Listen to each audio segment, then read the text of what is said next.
어려운 용어들이 나왔는데 네. 이제 LMS 또는 ERP 또 CRM 이런 용어들이 좀 낯설게 느껴지는 분들도 계실 것 같아서 네. 좀 간략하게 소개를 해주시겠어요?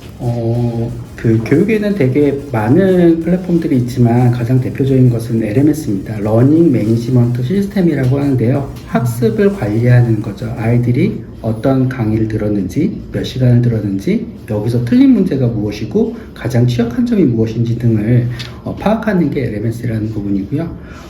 ERP는 고객 관계 관리에 대한 부분에서 전사적의 자원 관리 시스템에 대한 부분들이 좀 특화돼서 만들어진 부분이고요. LCMS라는 부분들은 CMS에서 좀 더 확대된 그런 개념이라고 할 수 있는데요.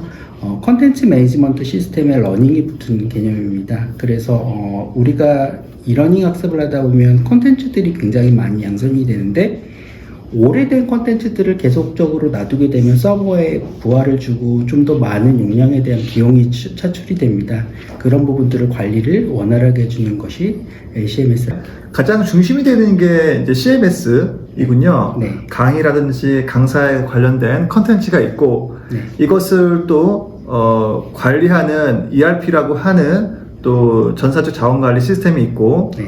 특별하게 고객과 소통을 관리하기 위한 CRM이 있고 네, 맞습니다. 이러한 시스템의 종합적 플랫폼을 운영할 수 있도록 도움을 주는 것 같은데 좀 이게 어렵게 느껴질 수도 있는데 이런 용어를 몰라도 지원할 수 있을까요? 처음부터 이런 부분들을 다 다루지는 않습니다. 즉 사이트 이런 부분들은 입사를 하셔서 지속적으로 계속적인 학습이 필요한 부분이고요. 모든 분야를 처음부터 구축해라고 하는 회사는 없고요. 이미 갖춰져 있는 환경에서 계속적인 업데이트를 하는 거죠.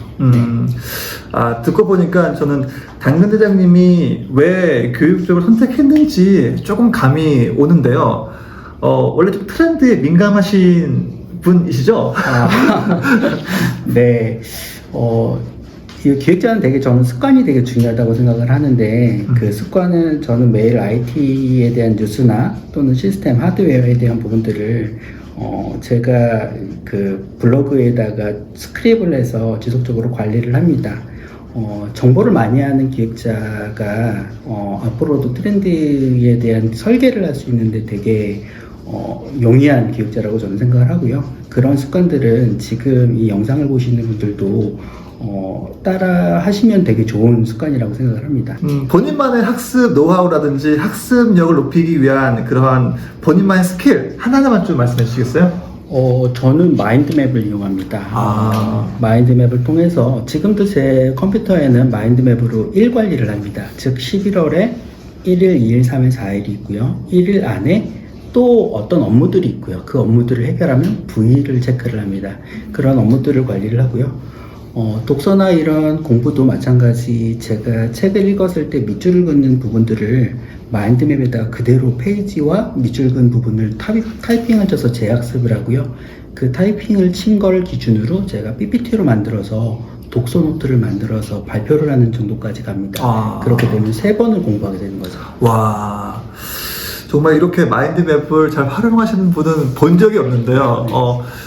저희도 한번 살짝 볼 수 있을까요?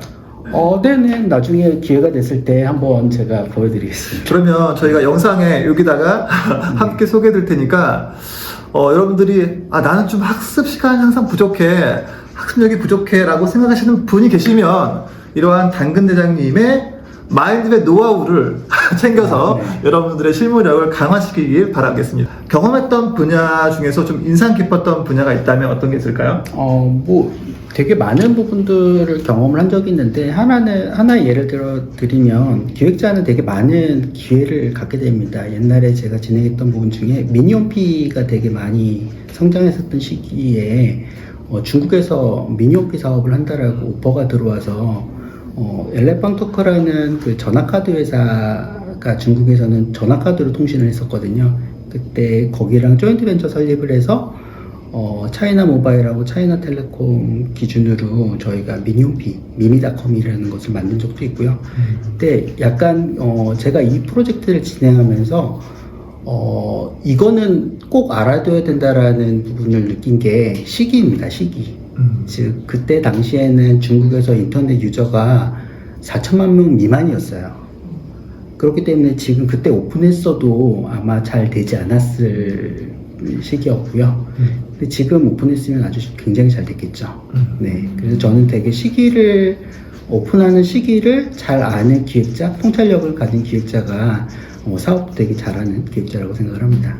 도서 어플리케이션도 네. 참여하신 걸로 알고 있는데 네. 그거 소개 가능하실까요? 네, 그러니까 미국에서 한국에 도착하자마자 제가 아는 저희 사수님이 갑자기 전화가 오셔서 제가 제 대표님, 제가 죄송합니다. 업체 이름을 댔네요. 네, 그 대표님을 뵈러 갔고요. 커피숍에서 그 사업 아이템에 대한 얘기를 듣고, 이건 바로 제가 할게요라고 얘기를 했습니다. 저는 이 프로젝트가 될 거라고 생각을 했었거든요. 그래서 초기에 4명이 대표님, 마케터, 그 다음 마케터하고 콘텐츠 수급하시는 분, 그 다음 이렇게 4명이 조그만 탁자에서 근무를 하면서 설계를 했던 경험이 있습니다. 와, 대단한데요. 그렇게 만들어진 게 도서 플랫폼이라니까. 지금은 굉장히 유명하고 많은 분들이 쓰고 계시잖아요. 그게 처음 나왔을 때 저는 약간 충격이었는데, 이렇게 말랑말랑하게 만든다고? 그런 생각이 들었거든요. 네. 그거 만드셨을 때 좀 컨셉이 뭐였어요? 내가 가진 어떤 독서에 대한 서재를 컨셉으로 쥐고 있고요. 실질적으로는 책이라는 부분들은 내가 소장해서 책을 공부하는 부분도 있지만, 내가 이 책을 샀어, 내가 이 책을 봤어, 너도 한번 볼래? 라는 어떤 권유의 부분이 있습니다. 그래서 내가 읽은 책을 DP를 하게 되면 다른 사람들이 와서 이 책을 대여해주는 그런 시스템으로 설계가 되었습니다. 일반적으로 도서를 소개하는 플랫폼이면 무슨 문고에서 이 책 신간이야 라고 소개를 하는 게 대부분인데, 그 책은 저를 위한 책을 약간 추천받는 느낌이 들었어요. 그러니까 너무 감성이 듬뿍 담긴 그런 느낌이 들어서 너무 좋았던 기억이 있는데, 지금 제가 만나 뵈니까 감성도 좀 풍부하신 분 같아요. 네. 네. 그런 걸로 네. 그런 걸로 하겠습니다.